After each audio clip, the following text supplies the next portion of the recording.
Now, let us proceed to the Tqm implementation process. This section will provide a process of using Tqm implementation model in practice. This process consists of 7 steps, and the first one is top management commitment. In every organizational structure, there are top management that consists of board of directors, chief of executive, or managing director. The top management is the ultimate source of authority, and it directs goals and policy within the organization. To have an effective Tqm implementation, top management must make a strategic and sound decision that could help the management in achieving its goals and objectives. The role of the top management is very important, especially in Tqm implementation process, because they monitor the works and performance of the employees or the team that are assigned in doing this task in this process. Everything will fall into places and happens accordingly if the management is performing their role too. The second step is to formulate a Tqm implementation team.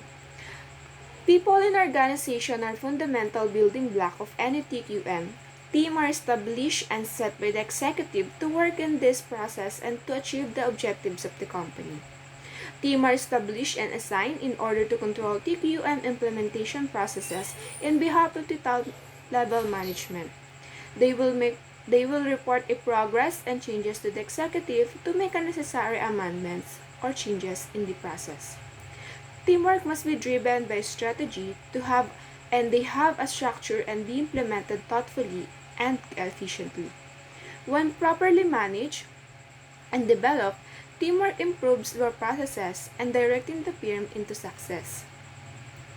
And the third one is evaluate Tqm practices and overall performance of the business.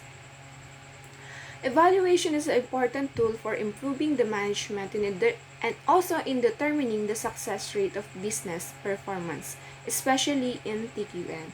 Evaluation must be done necessarily, if needed, to help determine what works well and what could be improved in Tqm implementation practices presented and the overall performance of the business.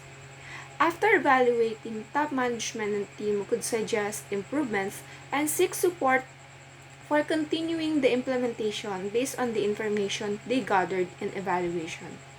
A proper evaluation is very important in Tqm implementation process and as well as to the overall business performance of the business, because it will serve as the indicator of the progress and chances of achieving the success of the management.